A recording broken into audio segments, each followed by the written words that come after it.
Hello again, and welcome to Granny Dorothy Visits. Today's topic is on peace, serenity, and tranquility.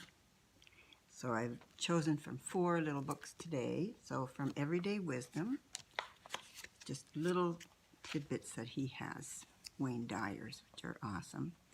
And today's is A Mind at Peace, a mind focused on not harming others, is stronger than any physical force in the universe. And from Blessings, Julia Cameron's wonderful book, Divine timing guides my life. And she always starts off with a quote at the top of the page, and this one is from Ernest Holmes. I acknowledge and declare that the Creator of all things is now manifesting as perfection and harmony in all my experiences. Divine timing guides my life. All events are unfolding for my highest good. As I seek divine will in every circumstance, I find peace, serenity, and right action. These are my blessings. I am able to enter into inner security even in the midst of outer turbulence. Reminding myself that there is an underlying flow of good in all events, I accept timing, which at first may frustrate or confuse me. Knowing that I am grounded in spiritual reality, I am able to face life's circumstances with the wisdom of the long view. In every situation, the hand of grace is active for my good. And from Don't Sweat the Small Stuff, Richard Carlson's wonderful book, Make Peace with Imperfection. I've yet to meet an absolute perfectionist whose life wasn't filled with inner peace. The need for perfection and the desire for inner tranquility conflict with each other. Whenever we are attached to having something a certain way, better than it already is, we are, almost by definition, engaged in a losing battle. Rather than being content and grateful for what we have, we are focused on what's wrong with something and our need to fix it. When we are zeroed in on what's wrong, it implies that we are dissatisfied and discontent. Whether it's related to ourselves, a disorganized closet, a scratch on the car, an imperfect accomplishment, a few pounds we would like to lose, or someone else's imperfections, the way someone looks, behaves, or lives their life, the very act of focusing on imperfection pulls us away from our goal of being kind and gentle. This strategy has nothing to do with ceasing to be your very best, but with being overly attached and focused on what's wrong with life.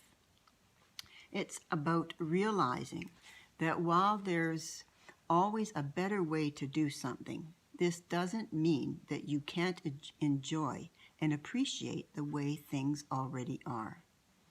The solution here is to catch yourself when you fall into your habit of insisting that things should be other than they are. Gently remind yourself that life is okay the way it is right now. In the absence of your judgment, everything would be fine. As you begin to eliminate your need for perfection in all areas of your life, you'll begin to discover the perfection in life itself. And today I'm doing an extra one from Life is Messy, Matthew Kelly's wonderful book, because I thought that it was appropriate. And this section is called Peace, Serenity, and Tranquility. There is so little peace, serenity, and tranquility in the world today. We have made the world so busy, noisy, anxious, and violent that peace, serenity, and tranquility can seem unattainable. Perhaps that's why we don't talk about them, teach about them, or strive for them. but surely they deserve a place in the curriculum of life. Think about times in your life when you experienced tranquility. What was different? Take note of who and what steals away your peace. Is it worth it? Try to be aware of what disturbs your serenity. If you can locate the source of these disturbances, awareness will lead you to choose serenity. One of the most famous prayers in history is called the Serenity Prayer. It was written by Reinhold Niebuhr and has been practiced by men and women of all faiths, and there is genius in its simplicity. Pray this prayer once an hour for an entire day, from when you wake up to just before you go to bed at night. Observe yourself throughout the day.